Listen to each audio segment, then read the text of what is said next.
एक वक्त जब कोयला मजदूर खानों में उतरते तो अपने साथ छोटी सी कनेरी चिड़िया को भी ले जाते थे, क्योंकि अगर कभी खान में ऑक्सीजन की कमी हुई तो कनेरी फौरन फड़फड़ाने लगती और माइनर्स को चेतावनी मिल जाती कि जान का खतरा भी हो सकता है। ऐसा ही होता है किसी भी देश में अल्पसंख्यक और पिछड़े लोगों का समुदाय। अगर समाज में कुछ भी असंगत होता है तो अक्सर इसकी पहली आंच आती है माइनॉरिटीज पर। शायद इसलिए हमारा संविधान बनाने वाले माइनॉरिटीज और बैकवर्ड्स के अधिकारों को लेकर बहुत सजग थे। सन 1916 से ही अल्पसंख्यकों के पॉलिटिकल राइट्स की बात उठने लगी थी। जवाब में अंग्रेजों ने उन्हें हक तो नहीं दिए, पर 18 मजहबों और जातों के लिए सेपरेट इलेक्टोरेट के अधिकार देकर उन्हें एक दूसरे से बांट दिया। 1931 में जब यही इंतजाम हरिजनों या डिप्रेस्ड क्लासेस के लिए करने की बात चली तो गांधी जी पूना जेल में ही इस सेपरेट इलेक्टोरेट या पृथक चुनाव के विरोध में आमरण अनशन पर बैठ गए। आप अपनी जिद छोड़ क्यों नहीं देते गांधी जी? अगर आपको कुछ हो गया तो आपके शिष्य मुझे बेकार में इल्जाम देंगे।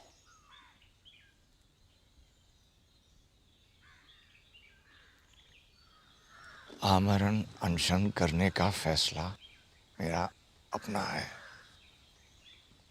और अगर मुझे कुछ हो गया तो उसके लिए कोई और नहीं, सिर्फ मैं जिम्मेदार होऊंगा। पर अगर हरिजनों और बाकी हिंदुओं का बंटवारा हो गया तो उसके लिए जिम्मेदार आप होंगे अंबेडकर जी।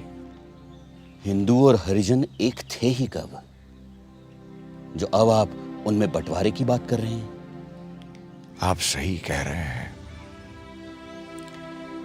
हिंदू संप्रदाय ने हरिजनों को सदियों से अछूत बना के रखा है, पर अब जब मौका आया है कि राजनीतिक रूप से दोनों साथ साथ आ सकें, तो आप क्यों हरिजनों के लिए अलग चुनावी व्यवस्था की मांग कर रहे हैं? गांधी जी, एक दिन वोटिंग बूथ में 7 वोट डाल देने से हिंदू और हरिजन एक नहीं हो जाएंगे। पर हरिजन हरिजनों को चुने और सवर्ण सवर्णों को। इस कायदे से तो तुम उन्हें हमेशा के लिए अलग रखने का इंतजाम कर रहे हो। मेरी तजवीज ये है कि हम हर बार कुछ ऐसी सीटें तय करें जिनमें हर एक को केवल हरिजन कैंडिडेट ही चुनने होंगे, फिर वो खुद चाहे किसी भी वर्ग वर्ण के क्यों ना हो। और बाकी सीटों पे भी हरिजन को उसी तरह से खड़े रहने का अधिकार होगा जैसे कि किसी भी हिंदुस्तानी को। मुझे सोचने के लिए थोड़ा वक्त चाहिए होगा गांधी जी। अंत में गांधी जी की बात डॉक्टर अंबेडकर ने मानी और दोनों ने प्रसिद्ध पूना समझौते पर दस्तखत किए। यूं दलितों के लिए अलग चुनाव व्यवस्था की बात खत्म हुई। दिसंबर 1946 संविधान सभा के बनते ही 1 महीने के अंदर सबसे पहले जो कमेटियां बनी थीं उनमें डिप्रेस्ड क्लासेस और माइनॉरिटी राइट्स की कमेटी भी थी, जिसमें पूरे 72 लोग थे। यदि आप मुझे आज्ञा दें तो मैं यहां इतिहास की बात करना चाहूंगा। प्रथम विश्व युद्ध के बाद पूर्वी यूरोप के कई देशों जैसे चेकोस्लोवाकिया, बुल्गारिया, हंगरी और ऑस्ट्रिया आदि में जहां माइनॉरिटीज के लोग बड़ी संख्या में रहते थे, यहां की सरकारों ने अपने संविधानों में माइनॉरिटीज के राइट्स को इंक्लूड किया। मगर इनकी गारंटी किसने दी? दूसरे बाहर के देशों की सरकारों ने। और नतीजा क्या हुआ कि द्वितीय युद्ध के आते आते इन जगहों से इन माइनॉरिटीज का अस्तित्व ही खत्म हो गया, मिट गए ये लोग नक्शे से। इससे एक सबक मिलता है कि माइनॉरिटीज को सुरक्षा कोई बाहर वाला नहीं दे सकता, बल्कि वही बहुसंख्यक समुदाय दे सकता है जिसके बीच में यह छोटा तबका रहता है। असल में सच ये है कि अक़लियत और अक्सरियत की खुशी ही नहीं, इनका अस्तित्व भी एक दूसरे पर निर्भर है। We are here not just for a formality, but for a real task. And I hope the work of this committee will bring concord, amity, goodwill, and trust in place of mutual strife that exists on the political stage today.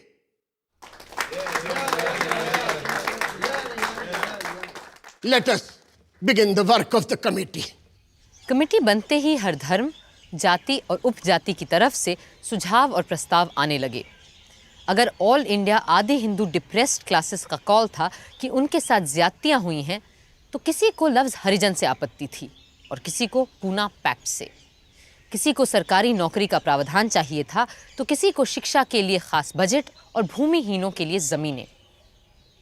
Shvetambar जैनियों की शिकायत थी कि उनके साधुओं को भिखारी समझकर दबोचा जा रहा है। सिखों और मुसलमानों को अपने ज़बानों और रीति रिवाजों की फिक्र थी। अपने एक नोट में केटी शाह ने ऐसी मांगों का विरोध किया। व्यक्ति की आज़ादी और पूजा अर्चना की स्वतंत्रता के साथ साथ अपनी अपनी भाषा और संस्कृति को सुरक्षित रखने की बात भी उठाई जा रही है। किंतु अगर इस मांग को माना गया तो ना केवल विभिन्न समुदायों के बीच के अंतर बरकरार रहेंगे, बल्कि एक सांझी भाषा बनाने के काम में भी रुकावट आएगी। किंतु शायद इस मांग का विरोध करके झगड़ा बढ़ाने की बजाय यही सही हो कि इस बात को मान लिया जाए। धार्मिक रीति रिवाजों, रस्मों के मानने निभाने के नियमों में कोई परिवर्तन ना करना ही ठीक होगा। इस प्रश्न पर धार्मिक मजहबी संस्थाओं की समाज के पुराणपंथी सबल तबकों से खूब साठगांठ होती है और वो किसी ऐसे परिवर्तन को आसानी से बर्दाश्त नहीं करते हैं जिससे उनके वर्चस्व को ठेस लगे। हालांकि किसी भी संप्रदाय को सुरक्षा के नाम पर छूट देने से केवल प्रतिक्रियावाद या रिएक्शनिज्म को ही बढ़ावा मिलता है। अगले कुछ महीनों में जब कमेटी फिर मिली तो कई महत्वपूर्ण बातें समाज के उन वर्गों को लेकर हुईं जिनकी हिफाजत और बढ़ावा हम सबकी जिम्मेदारी है। As far as properties are concerned, we ought to provide for restrictions in public interest for the protection of minority and backward groups. Absolutely. And this is very important. Very, very important. You see, I being an Adivasi can vouch for the fact that this one thing either makes me, gives me a new life or finishes me off completely. We must make it definite that the lands of the Adivasis are protected. And I want it to be definitely, most certainly mentioned in the Constitution. Very well. In pursuance of what Sri Jaipal Singh has just said, we might add, after public interest, including the protection of minority groups and tribes. Why not? उस दिन एक हक तो हमने हर आदिवासी को दे ही दिया कि उनकी भूमि न कोई खरीद सकता है और न वो उसे किसी गैर आदिवासी को बेच सकते हैं। एक और वर्ग है जिसे अलग दमित शोषित श्रेणी के रूप में देखा जा सकता है, क्योंकि हमारे समाज ने उन्हें न कभी बराबरी का हक दिया न दर्जा, और वो हैं हमारे देश की महिलाएं। इस कमेटी का सबसे पहला और अहम काम ये होना चाहिए कि वो कोई ऐसे रास्ते सुझाएं जिससे समाज में माइनॉरिटीज़ को अलग थलग करने के जो रिवाज हैं उन्हें ख़त्म कर दिए जाएं। इनमें माइनॉरिटी ग्रुप्स हैं, अंडर प्रिविलेज्ड हैं, दमित लोग हैं और औरतें भी हैं। मेरे हिसाब से औरतें इस समाज की सबसे बड़ी माइनॉरिटी इकाई हैं। न सिर्फ रस्म रिवाज हमेशा से हम औरतों के साथ बेरहमी का सलूक करते आए हैं, बल्कि कानून भी हमेशा से औरतों की मुखालफत में लामबंद रहा है और आज भी है। लेकिन औरतों ने कभी अपने आप को इस समाज से अलग नहीं माना है, ना आगे मानेंगे। हम सिर्फ इतना मांग रहे हैं कि औरतों को भी कानून के समक्ष, समाज में और शिक्षा के मामले में बराबरी के हक मिलें, क्योंकि ये हर इंसान का हक है। राजकुमारी अमृत कौर एक अच्छी ईसाई महिला थीं और हर एक की अच्छाई पर यकीन करती थीं, पर दूसरों को इतना भरोसा नहीं था। The tendency of the majority, as of all those in power, is to make little of the rights and liberties of a minority. This is supported by the history of every age and country. That's why every kind of minority requires safeguards for the defense and preservation of its rights and liberties. मेरा ये मानना है कि minority को कभी majority से अपनी सुरक्षा की भीख नहीं मांगनी चाहिए, बल्कि पूरी हिम्मत से अक्सरियत की दरियादिली पे भरोसा रखना चाहिए, क्योंकि मेरा मानना है कि कोई भी संविधान चाहे कितनी भी बारीकी से क्यों ना लिखा गया हो, इस बात की गारंटी नहीं दे सकता कि अब सारी अदावत और लांग डांट मिट जाएंगी। ये भरोसा तो सिर्फ और सिर्फ लोगों का आपसी प्यार और भरोसा ही दिला सकता है। If that is so, we must have provision for adequate representation of all such minorities in all departments of administration. मेरे विचार से हमें समग्र रूप से देखना होगा कि हम संविधान में अल्पसंख्यकों की हिफाजत के लिए किन रक्षा उपायों का इस्तेमाल कर सकते हैं। राजनैतिक रूप से, आर्थिक, सामाजिक, धार्मिक, शैक्षिक रूप से, सांस्कृतिक रूप से भी हमें ऐसे कुछ सेफगार्ड्स बनाने पड़ेंगे कि हमारे अल्पसंख्यक समुदायों की पूरी सुरक्षा हो सके। I agree with you. और कितने दिनों तक हम ये रक्षा कवच प्रदान करेंगे, ये भी हमें तय करना होगा, और ये कि कब इसे समाप्त कर दिया जाए। We will abolish them when we do not need them. नहीं, हमें अपने लिए एक समय सीमा तय करनी पड़ेगी कि इतने दिनों में हम अपने समाज से पिछड़े और अगड़े वर्गों का भेद मिटा देंगे जिसने सदियों से हमें बांध कर रखा हुआ है। मेरे विचार से असल में उस दिन भारत सचमुच में आजाद होगा। उस दिन ये तय हुआ कि यदि कमजोर पिछड़े वर्गों को 10 साल तक संविधान का सहारा और सुरक्षा मिले तो वो बाकी समाज के बराबर पहुंच जाएंगे। पर सामाजिक समरसता पाना शायद 10 वर्षों नहीं 10 दशकों का काम है। संविधान बदलना तो आसान है, पर मानसिकता बदलना। इसीलिए डॉक्टर अंबेडकर और दूसरे दलित नेता चाहते थे कि चुनाव, सरकारी नौकरियों और कैबिनेट में भी पिछड़े वर्गों के लोगों के लिए आरक्षण हो। इस मुद्दे पे जबरदस्त बहस होना लाजमी था।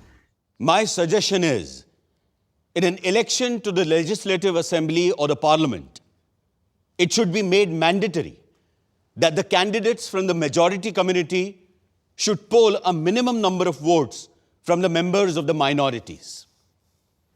And only then they should be declared elected. पर इस तरह आप घुमा फिरा कर फिर से सेपरेट इलेक्टोरेट की बात नहीं ला रहे हैं Ambedkar ji. Not at all. पर इस कदम से इतना तय हो जाएगा कि मेजॉरिटी कम्युनिटी के कैंडिडेट्स अगर चुने जाएं तो उन्हें दूसरी कम्युनिटीज के लोगों की हामी भी लेनी होगी, वरना तो मेजॉरिटी कम्युनिटी वाले अपनी गिनती और शक्ति के बल पे अपनी ही मनमानी चलाते रहेंगे। You have constituencies where only Harijans will be able to contest the elections, and everybody will have to choose one from them. Then why do you insist on this new clause? After all, if accepted, your proposal will take us back to the pre-Pune Pact days. I have never gone back from the Pune Pact, no matter how I have viewed it from the day I signed it with Gandhiji. But this is important, that every candidate must get a yes from people of all classes. Well, if you insist, then I have to take a vote on your proposal. I'm ready. Those in agreement with Dr. Ambedkar, please raise their hands. I thought at least you will be in support of your proposal, Dr. Ambedkar. I am, Dr. Mukherjee, even if I am in a minority of one. That is one in favor. Forget it. Now let me also take a vote on the proposal that no statutory provision be made for the reservation of seats for the minorities in the cabinets. Those in favor, please raise the hands. 5 people. Now, those against? the proposal? Well, it's a tie. 5 for and 5 against. Now you will have to give your casting vote, Mr. Chairman. I am for the proposal that there should be no reservation for any caste and community in the composition of the cabinets. Vote से ये भी तय पाया गया कि नौकरियों में अनुसूचित जातियों, असम के आदिवासियों, पिछड़े मजबी सिखों और एंग्लो इंडियंस को भी आरक्षण मिले। फिर 7 के मुकाबले 9 वोटों से ये भी पास हो गया कि नौकरियों में मुसलमानों को भी आरक्षण दिया जाए। मगर जब सैयद अली ज़हीर ने इस बात को और आगे बढ़ाया तो कुछ लोगों ने इसकी मुखालिफत की और खफा होकर मौलाना हिफ्जुर रहमान और अन्य मुस्लिम मेंबरान वॉकआउट कर गए। नतीजे में मुसलमानों को आरक्षण देने का प्रस्ताव रद्द कर दिया गया। 6 दशकों से ज़्यादा गुजर जाने के बाद आज भी कई जगहों पे ये मांग जारी है और कहीं-कहीं पसमानदा यानी पिछड़ी मुस्लिम जमातों को आरक्षण मिला भी है। 1 महीने बाद जब माइनॉरिटीज़ कमेटी फिर मिली तब भी धर्म और रीति रिवाजों को लेकर बहसें जारी रहीं। We have with us the interim report and recommendations of the subcommittee on minorities, as well as notes prepared for us by Shri Alladi Krishnaswamy Iyer and Rajkumari Amrit Kaur. Perhaps the Rajkumari would like to present her views to the committee herself. Fundamental rights committee की report की clause 16 को जिस तरह से minorities committee ने बदल दिया है, मैं उसके सख्त खिलाफ हूं। बहुत सोच विचार कर, बहुत बातचीत के बाद फ्री प्रैक्टिस ऑफ रिलीजन जैसी बात को संविधान में हमने कोई जगह नहीं दी थी। यहां मौजूद सब लोग जानते हैं कि धर्म के नाम पर किस तरह की कुप्रथाएं चलती आ रही हैं। फिर वो चाहे पर्दा हो, एक आदमी की कई बीवियां हो, जानवरों की बलि हो या लड़कियों को देवदासी बनाने की प्रथा हो और भी न जाने क्या क्या। अपने मन का धर्म मानने और उस पर चलने की आज़ादी और अपनी अपनी पूजा प्रार्थना करने की आज़ादी के बाद किसी व्यक्ति या किसी समुदाय को और क्या चाहिए?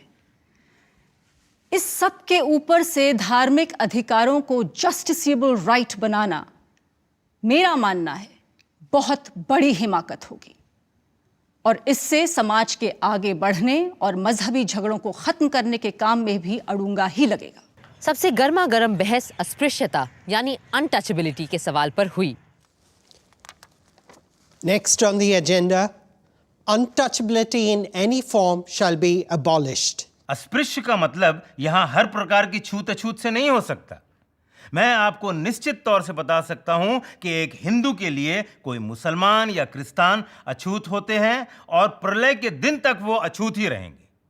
मेरे तई यहां हमारा अर्थ हिंदू समुदाय में फैली हुई छुआछूत से।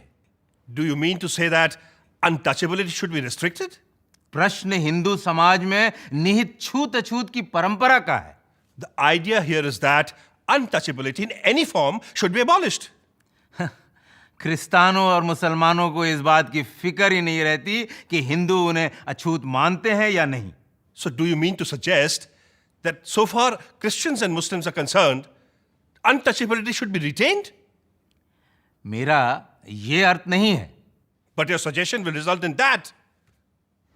You are probably aware that there are some Christians who suffer from the same disabilities as the Hindu untouchables. This is to say, the depressed class who have been converted into Christianity in Travancore, Malabar and Cochin. हमें इस समिति के उद्देश्य के बारे में साफ होना पड़ेगा कि क्या हम यहाँ केवल हिंदुओं में अस्पृश्यता हटाने के लिए बैठे हैं या ईसाइयों, मुसलमानों और सिखों में भी, यानी कि सब में छूत अछूत मिटाने को जमा है। As far as I understand, it is about untouchabilities of all kinds. If somebody says to me, I'm not going to touch you, that's not a civil right that I can enforce in a court of law. There are certain disabilities that arise from the practice of untouchability in India. What we should provide for is that these disabilities which exist in regard to the individual, whether he be a Christian, Muslim, or anybody else, should be eradicated by the process of law.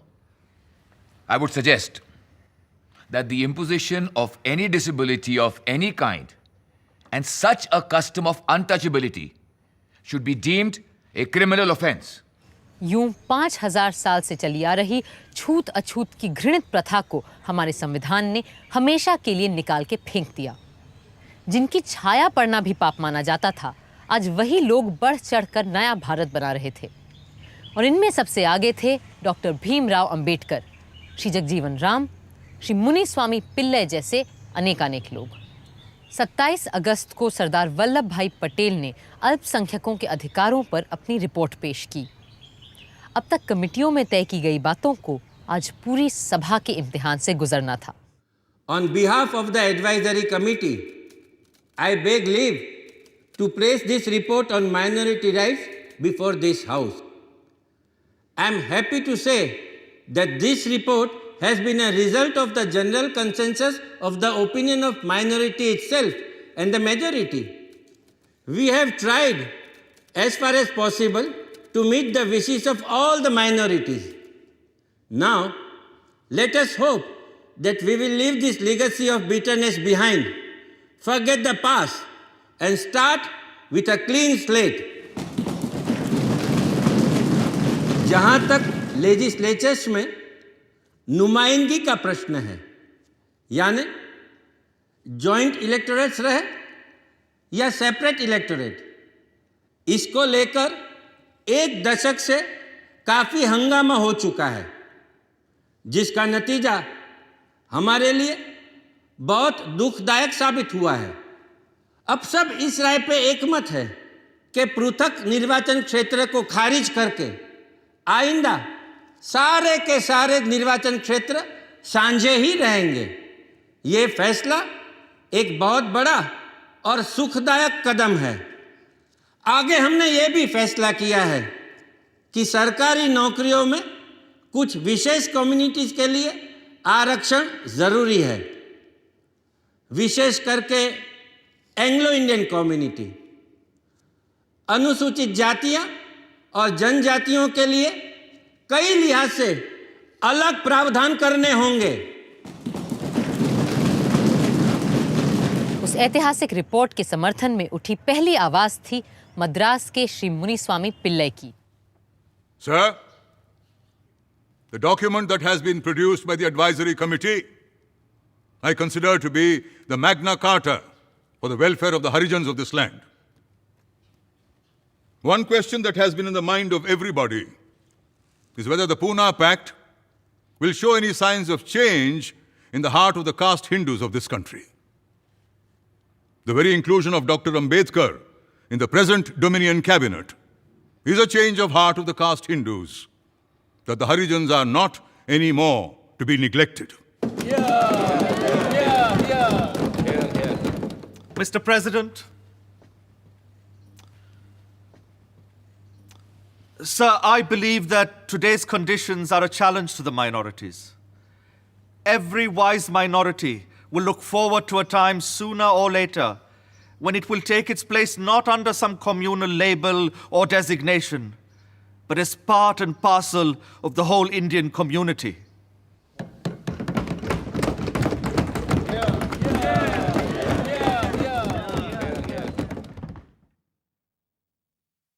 मेरी केवल यही दुआ और प्रार्थना है कि minorities नाम का शब्द ही जल्द से जल्द हमारे इतिहास से मिट जाए।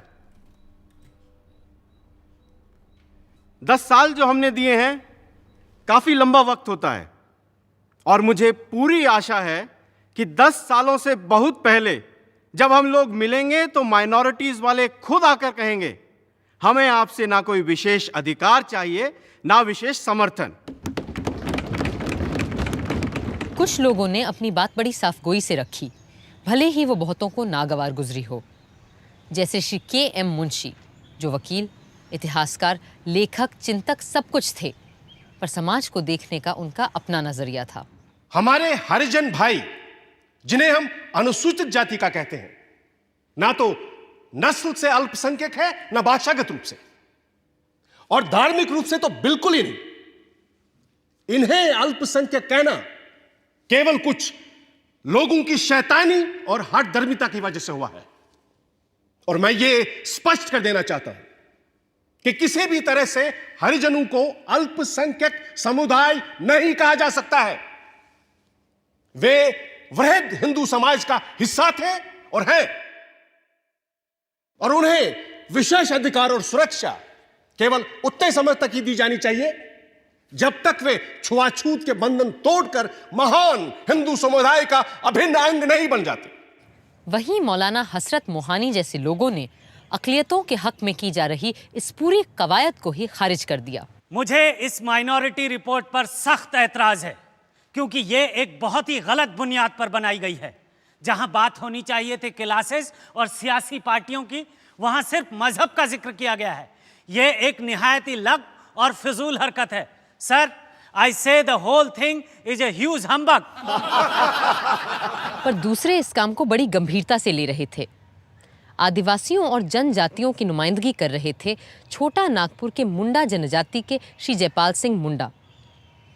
एक ईसाई मिशनरी परिवार की मदद से पढ़ने के लिए वो ऑक्सफोर्ड इंग्लैंड गए थे। वो बहुत अच्छे हॉकी खिलाड़ी थे और 1928 में ओलंपिक गोल्ड जीतने वाली भारतीय टीम के कप्तान भी। आदिवासियों के लिए आरक्षण के मुद्दे को उन्होंने सभा के सामने पूरे जोर से रखा। I've come here to say a few words on behalf of all the Adivasis of India. Our standpoint is that there seems to be tremendous disparity amongst our social, economic, and educational standards, especially when it comes to the Adivasis and the rest of the people living in this country. And I am of the firm belief that unless we introduce some kind of statutory compulsions and implement them, it's going to be very, very difficult for us Adivasis to come up to the general population level. See, the Adivasis also want to be treated exactly the same way as rest of the people are treated in this country, which was not the case up until now. In the past, we have been isolated, marginalized, and kept away from the mainstream as though we were some species that belonged in a zoo. See, the whole point is that you've got to mix with us, and we are willing to mix with you. And that is precisely why we have insisted on the reservation of seats. Sardar Patel की report तो पास हो गई, पर जब उसके appendix का number आया तो कई अमेंडमेंट्स रखे गए। और अब सरदार पटेल के सामने थे सरदार बहादुर बी पोकर साहब।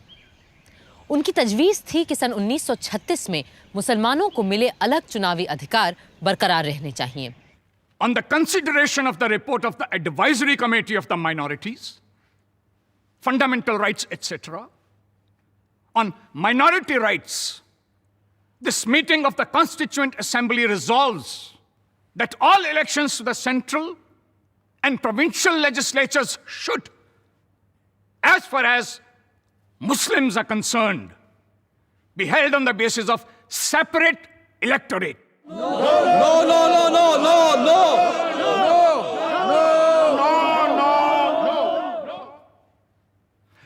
This institution of separate electorates was being enjoyed by the Muslim community from the first 4 decades of the century.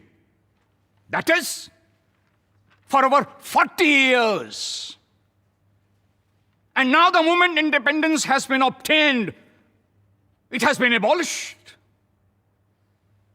This would give rise to the feeling amongst Muslims that at this critical stage, they are being deprived of the benefits of this institution.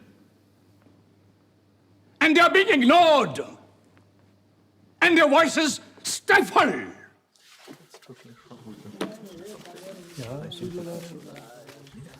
The amendment and the motion is now open for discussion. Sir, I am extremely disappointed at the speech made by the previous speaker. I thought that after having obtained Pakistan, my friends in India would change their attitude. I really wonder what more can be done. We are going too far in trying to placate them in every possible way. Under the joint electorate system, a Hindu can represent a Muslim and a Muslim can represent a Hindu. I will represent you much more than you do because I know that I'm not a Muslim, and as such, I'll always have a special sense of duty and so look after your interests well. So why not take advantage of that? And this is possible only if we have joint electorates. It would not be wrong for me to quote Mr. Jinnah in this connection. Whatever he may have said before partition, now this is what he said, and I quote, "My idea is to have a secular state here." Somebody asked, religious or secular? And he said, "Hindus and Muslims are alike to me, and they should have equal opportunity. I am trying to make a common nation for both of them." I myself am not prepared to call a single individual a minority. I do not like the word minority at all. Therefore, I am saying I am opposed to this amendment. कई लोग बोले, कुछ संशोधन प्रस्ताव के पक्ष में, पर ज्यादातर विरोध में। आखिरी वक्ता थे पंडित गोविंद बल्लभ पंत।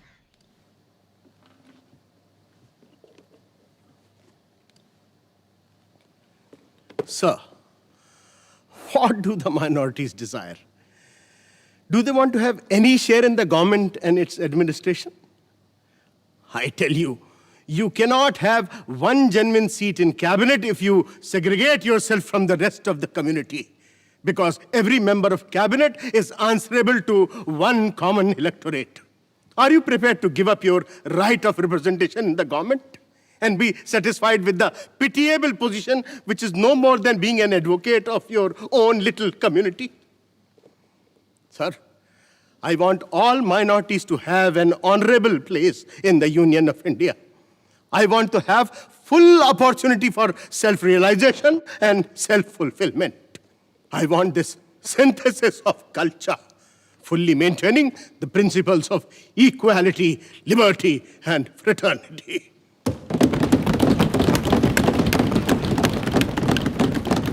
अंत में सरदार पटेल प्रस्ताव के बचाव में खड़े हुए। I appeal to you, let us at least on this side of the border show that everything is forgotten. And if we want to forget, then let us forget what has been done in the past and who is responsible for what is happening today. Therefore, I once more appeal to you to withdraw this amendment and let us pass this unanimously. So the world outside will also understand that we are united.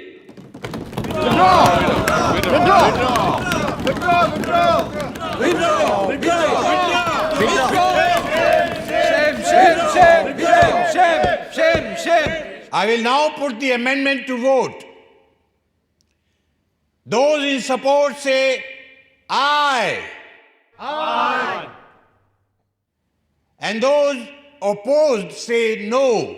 No. Now I will put the original motion to vote. Those in support say aye. Aye. And those opposed say no.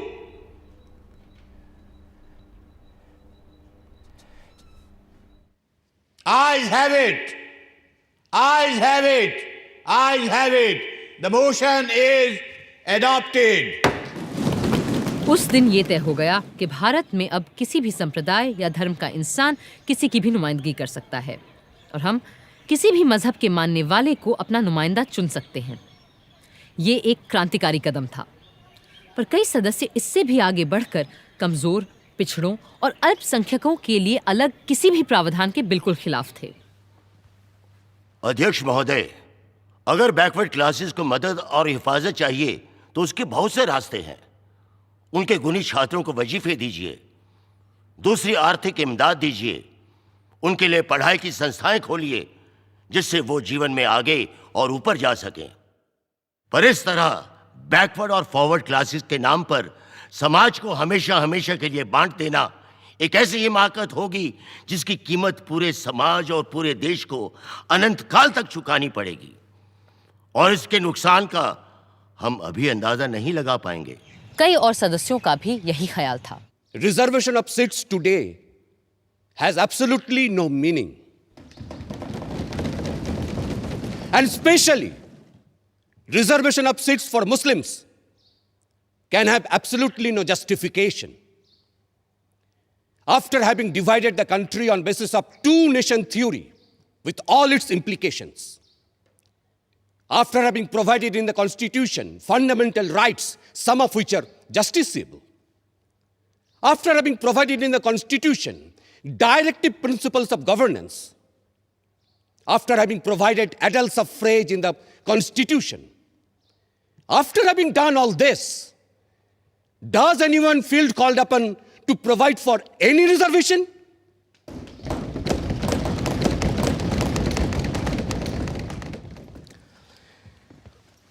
Long day with the Constitution, Bhimrao. Yes, after a short nap, a long night with the Constitution. आपकी मेहनत देखकर तो ईर्ष्या होती है। अब आप लोगों ने काम दिया है तो पूरा तो करना पड़ेगा, फिर दिन क्या और रात क्या। भीमराव, आपसे एक बात करनी थी। जी बोलिए। आपने तो देखा ही है सभा में कितने लोग सरकारी नौकरियों में आरक्षण का विरोध कर रहे हैं।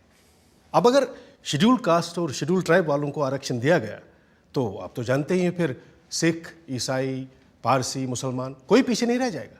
हाँ, मगर सिख, ईसाई, पारसी, मुसलमान या किसी और का मुकाबला अनुसूचित जनजातियों के साथ नहीं हो सकता।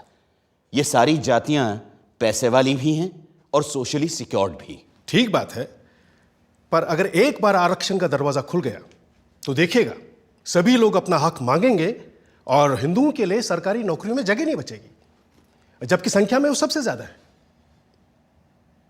आप चाहते क्या हैं? सिर्फ मैं ही नहीं, सरदार पटेल भी यही चाहते हैं कि हो सके तो संविधान में आरक्षण की बात ही हटा दी जाए।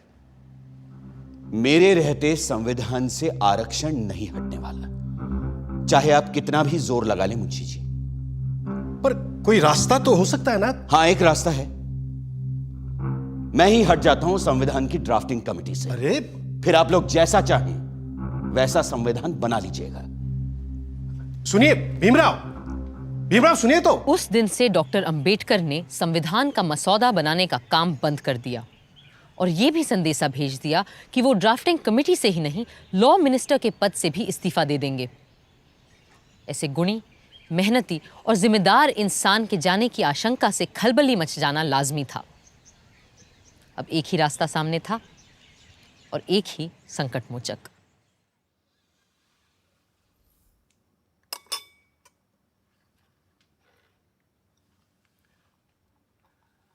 मुंशी जी की बातों से आप नाराज हो गए भीमराव? लेकिन वो तो आपकी बात लेकर आए थे मेरे पास, इसीलिए मैंने कहा कि मैं ही ड्राफ्टिंग कमेटी से हट जाता हूं। आप तो जानते हैं कांग्रेस क्या पूरे भारत में दूसरा और कोई है ही नहीं जो हमारे संविधान को आकार दे सके। खुद बापू भी यही कहा करते थे। लेकिन आप उनकी बात मानते कहां हैं पटेल जी? गांधी जी पिछड़ों को रिजर्वेशन देने की मेरी तजवीज से सहमत थे। पंडित नेहरू ने तो खुद पंडित होते हुए भी यह कहा कि सदियों से हिंदुओं ने निरीह अछूतों और आदिम जातियों को बेबसी, दरिद्रता और अशिक्षा में रखा। फिर अगर हमें उन्हें सबके साथ बराबर लाना है तो हमें उन्हें स्पेशल ट्रीटमेंट देना ही होगा। आपकी बात सही है, पर आप तो जानते हैं कि बड़े पदों पर हम मेरिट के आधार पर ही लोगों को ले पाएंगे। तो फिर क्लर्कों की नौकरी के लिए इतना बड़ा जोखिम उठाना? जोखिम? मुझे तो इसमें कोई खतरा नजर नहीं आता। खतरा यह है कि अगर हमने एक विशेष वर्ग को आरक्षण दे दिया तो बाकी के लोग भी आरक्षण की मांग करेंगे और भारत भर में जातिवाद का यह जहर फैलता जाएगा। जहर तो हमने पिया है सदियों से और फिर भी हम जिंदा हैं। रीढ़ की हड्डी तोड़ डाली आप लोगों ने हमारी, फिर भी हम लोग खड़े हैं। अरे एक बार हमें अपने बराबर आने का मौका तो दीजिए पटेल जी, फिर देखिए कैसे हम आगे निकल जाते हैं। और यह काम बिना आरक्षण के नहीं होगा। अगर फिर भी मेरी बातें आपको जहरीली लग रही हैं तो मैंने अपना इस्तीफा तैयार रखा है, आप खुद लेते जाइएगा। मैं बड़ा जिद्दी आदमी हूं अंबेडकर जी, लेकिन मूर्ख नहीं हूं, किसान हूं। देखकर ही बता सकता हूं कि कौन सा बीज कल मुझे अच्छी फसल देगा।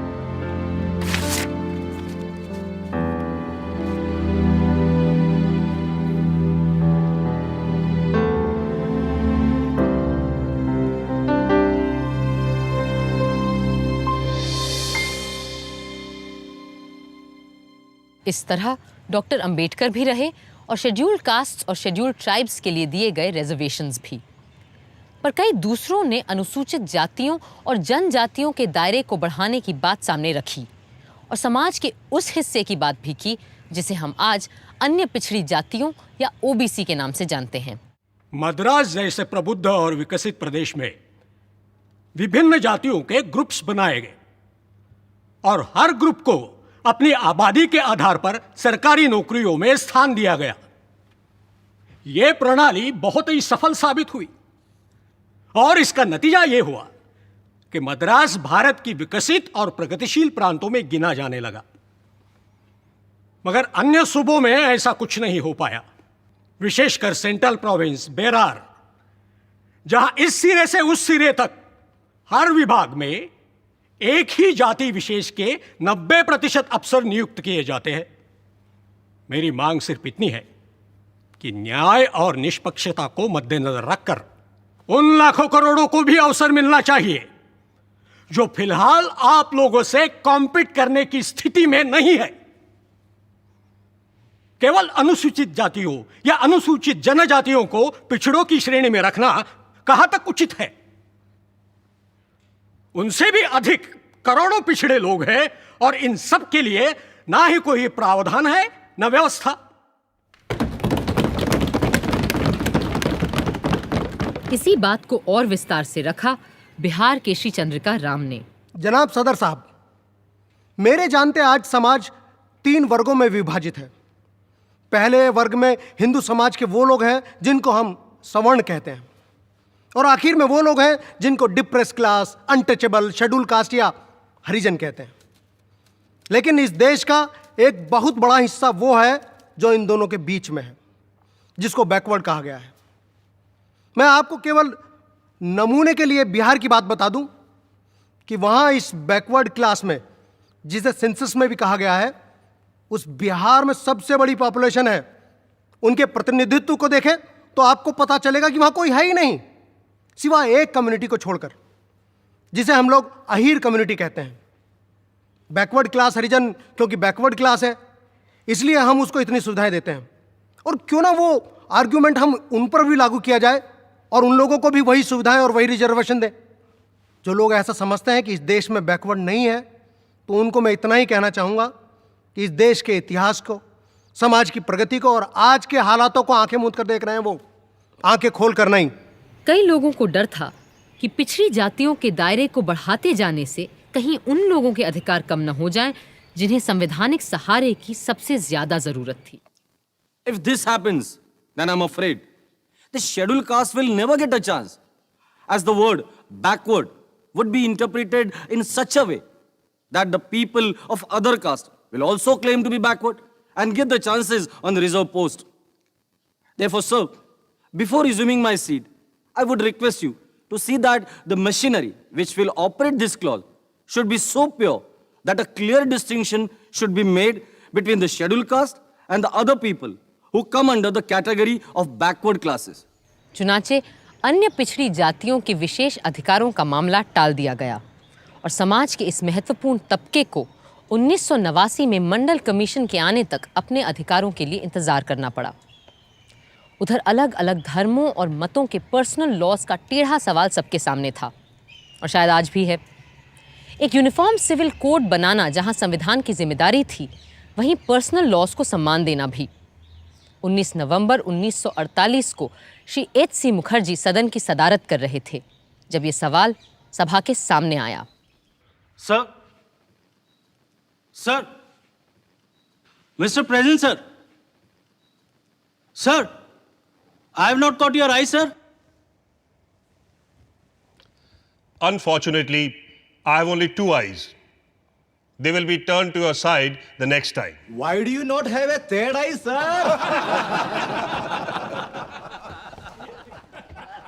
Please go ahead, Mr. Karimuddin. Sir, my submission is that personal law should be respected, and this should be embodied in this constitution. The people outside and the members of this Constituent Assembly must realize that a Muslim regards personal law as part of the religion. And I really assure you that there is not a single Muslim in this country, at least I have not seen one, who wants change in the mandatory provision of the religious rights and personal laws. And if there is anyone who wants change in the mandatory principle or religion as a matter of personal law, then he cannot be a Muslim.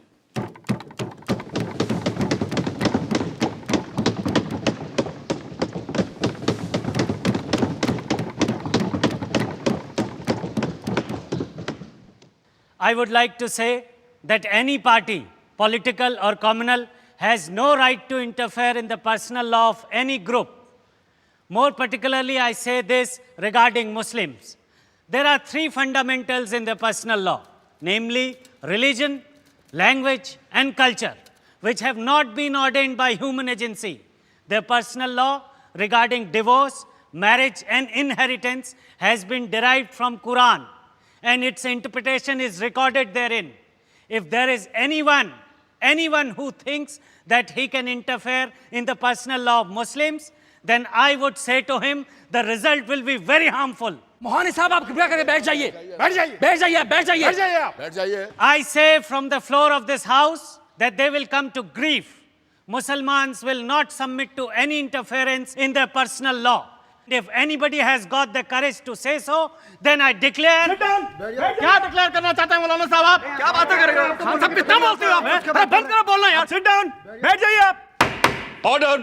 मौलाना साहब आप बैठिए। फूल सिंह जी, बैठ जाइए आप।